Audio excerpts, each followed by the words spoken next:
जय Jagannath. Doubt clear with Devesh YouTube channel में आप सभी बंधुओं का हार्दिक अभिनंदन है। हम लोग दिसंबर 2023 में जो सीटेट का एग्जाम होने वाला है उसके लिए हम लोग प्रीवियस ईयर के प्रश्नों को सीटेट का प्रैक्टिस कर रहे थे, ठीक है। तो देखिए 20/12/2021 मतलब 20 दिसंबर 2021 में जो ऑनलाइन एग्जाम हुआ था सीटेट का पेपर 2 में सीटेट का जो प्रश्न पूछा था वो देखिए, ठीक है। क्वेश्चन नंबर 43, अभी मेंस्ट्रुएशन वाला टॉपिक चल रहा है। क्वेश्चन नंबर 43, क्वेश्चन क्या बोल रहा है, किसी समलंब मतलब एक समलंब चतुर्भुज के बारे में बोल रहा है। किसी समलंब का परिमाप 188 सेंटीमीटर है। किसी समलंब का परिमाण 188 सेंटीमीटर है और क्षेत्रफल 1625 सेंटीमीटर स्क्वायर है और क्षेत्रफल 1625 सेंटीमीटर स्क्वायर है। यदि समांतर भुजाओं के बीच की दूरी 25 सेंटीमीटर हो और फिर बोल रहा है समांतर भुजाओं जो समलंब चतुर्भुज होता है उसके समांतर भुजाओं के बीच की दूरी 25 सेंटीमीटर बोलता है, तो असमांतर भुजाओं का योग क्या होगा। असमांतर भुजाओं का योग क्या होगा, तो ये है आपका क्वेश्चन, ठीक है, जो कि 20 दिसंबर 2021 में आया था सीटेट का पेपर 2 में ऑनलाइन एग्जाम में। तो आप देखिए सबसे पहले हम लोग जानेंगे कि समलंब चतुर्भुज किसे कहते हैं, ठीक है। तो देख लीजिए समलंब चतुर्भुज के बारे में थोड़ा सा जान लेते हैं। समलंब चतुर्भुज इसको इंग्लिश में क्या कहते हैं, ट्रेपेजियम, ठीक है, इंग्लिश में ट्रेपेजियम कहते हैं। तो देखिए ये 4 भुजाओं वाला एक ज्यामितीय आकृति है। ये क्या है, ज्योमेट्री शेप। 4 भुजाओं वाला चतुर्भुज है तो 4 ही भुजा रहेगा, तो 4 भुजाओं वाला एक ज्यामितीय आकृति है। 1 भुजा, 2 भुजा, 3 भुजा, 4 भुजा, 4 भुजाओं वाला एक ज्यामितीय आकृति है। यहाँ पर जिस तरह है ये समलंब चतुर्भुज का चित्र है। और क्या है, केवल 2 सम्मुख भुजाएं समांतर किंतु असमान होती है।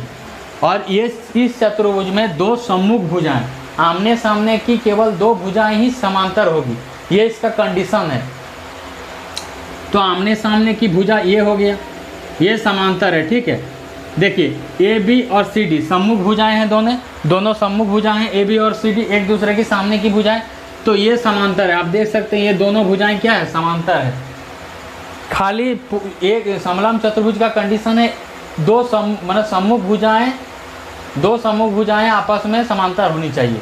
तो 2 सम्मुख भुजाएं हैं, समांतर है। ये वाला समांतर नहीं है, काहे कि इसको जब आगे बढ़ाएंगे तो यहाँ पर मिल जाएगा। ये तो ये भुजा माने AD भुजा और BC भुजा समांतर नहीं है। समांतर भुजा खाली एक ही है, मतलब 2 ही है, एक युग्म है, मतलब AB और CD। तो इसका क्या बोलता है, केवल 2 सम्मुख भुजाएं ही समांतर होनी चाहिए। तो 2 सम्मुख भुजाएं AB और CD ही समांतर है किंतु असमान होती है, लेकिन ये बराबर नहीं होता। समांतर होगा लेकिन बराबर नहीं होता। यहाँ देखिए AB समांतर CD है लेकिन AB बराबर नहीं है CD के, इसी चीज़ को यहाँ लिखे हैं। तो इस चतुर्भुज का क्या विशेषता है, ऐसा चतुर्भुज जिसमें 2 सम्मुख भुजाएं समांतर होती है लेकिन बराबर नहीं होती है, तो उसको हम क्या कहते हैं, समलंब चतुर्भुज, ठीक है। तो ये इसका पूरा कंडीशन रहा। अब इसका क्षेत्रफल और परिमाप और ऊंचाई के बारे में थोड़ा जान लेते हैं, आप लोग चैनल में बने रहिए। तो समलंब चतुर्भुज के बारे में परिभाषा और गुण समझ लिए। अब इसका देखिए इसका क्षेत्रफल क्या होता है। तो समलंब चतुर्भुज का जो क्षेत्रफल होता है इसका फॉर्मूला क्या होता है, समांतर भुजाओं का योग बटा 2 गुना ऊंचाई।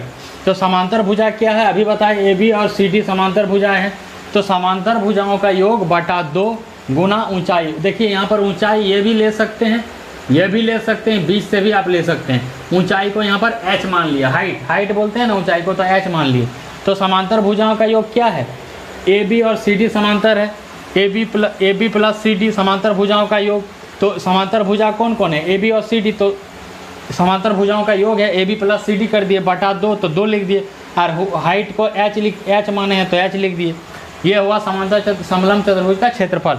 और समलंब चतुर्भुज का परिमाप क्या होता है, देखिए इसका भुजा तो बराबर नहीं है। जैसे समचतुर्भुज का परिमाप क्या होता था, चारों भुजाएं बराबर होता था, चारों भुजाएं 4 गुना 1 भुजा बोलते थे, ताकि चारों भुजा बराबर था। यहाँ तो भुजा बराबर नहीं है एक भी, तो क्या बोलेंगे, सब परिमाप मतलब क्या होता है, चारों चौहद्दी, चारों भुजाओं को जोड़ के परिमाप निकाला जाता है।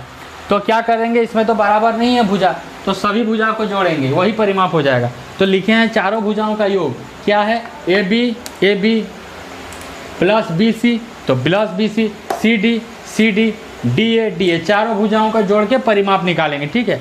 तो ये क्षेत्रफल और परिमाप है। अब थोड़ा ऊंचाई का भी सूत्र देख लेंगे, अभी आप लोग चैनल में बने रहिए। देखिए हम लोग अभी देखें समांतर समलंब चतुर्भुज का क्षेत्रफल क्या होता है। तो समलंब चतुर्भुज का क्षेत्रफल होता है समांतर भुजाओं का योग बटा 2 गुना ऊंचाई। अगर हमको ऊंचाई निकालने के लिए बोल दे कभी क्वेश्चन में, तो ऊंचाई कैसे निकालेंगे, यहीं से ऊंचाई निकाल देंगे। तो देखिए समलंब चतुर्भुज का क्षेत्रफल बराबर क्या है, समांतर भुजाओं का योग बटा 2 गुना ऊंचाई। तो ऊंचाई क्या होगा, अगर हम ऊंचाई निकालने चाहें तो क्या हो जाएगा, ये गुना है, उधर जाके भाग हो जाएगा। तो उधर क्या है, समलंब चतुर्भुज का क्षेत्रफल, तो समलंब चतुर्भुज का क्षेत्रफल है गुना, यहाँ पर 2 भाग में, वहाँ जाके उधर जाके बाएं तरफ जाके गुना हो जाएगा। तो क्षेत्रफल गुना 2 कर दिए, इधर गुना में यहाँ जाके यहाँ आके भाग हो गया, तो समांतर भुजाओं का योग भाग में हो गया। तो यही ऊंचाई का फॉर्मूला हो गया, क्षेत्रफल गुना 2 बटा समांतर भुजाओं का योग। ऊंचाई को एच से दिखाएं, यहाँ पर एच लिख दिए, 2 को आगे लिख दिए थोड़ा अच्छा दिखाने के लिए, और क्षेत्रफल जो भी दिया रहेगा क्वेश्चन में वहाँ रख देना है मान। और समांतर भुजाओं का योग किया है AB प्लस CD, तो AB प्लस CD यही हो गया। अब इतना जान लिया, अब प्रश्न में जो बोला है वो चीज़ अभी निकालेंगे, ठीक है। देखिए हम लोग समलंब के बारे में देख लिए, उसका सारा गुण देख लिए, उसका सूत्र देख लिए, क्षेत्रफल का परिमाप देख लिए। अब क्वेश्चन में क्या कह रहा है, समलंब का परिमाप 188 सेंटीमीटर है, क्षेत्रफल 1625 सेंटीमीटर है। यदि समांतर भुजाओं के बीच की दूरी 25 सेंटीमीटर, तो असमांतर भुजाओं के बीच की दूरी का योग निकालना है। मतलब ये दिया गया है, इसका क्षेत्रफल दिया गया है, इसका परिमाप दिया गया है, और समांतर भुजाओं के बीच की दूरी मतलब ये हाइट दिया गया है, ये ऊंचाई दिया गया है 25 सेंटीमीटर। तो क्या निकालना है, असमांतर भुजाओं का योग, इसका योग और इसका योग निकालना है, मतलब AD प्लस BC निकालना है, AD और BC का योग निकालना है। तो क्षेत्रफल दिया गया है समलंब चतुर्भुज का, क्षेत्रफल बराबर 1625 सेंटीमीटर स्क्वायर। तो क्षेत्रफल का फॉर्मूला क्या होता है, समांतर भुजाओं का योग बटा 2 गुना ऊंचाई। तो क्षेत्रफल के जगह फॉर्मूला लिख दिया, और क्षेत्रफल बराबर कितना है 1625, तो 1625 सेंटीमीटर स्क्वायर यहाँ रहने दिए।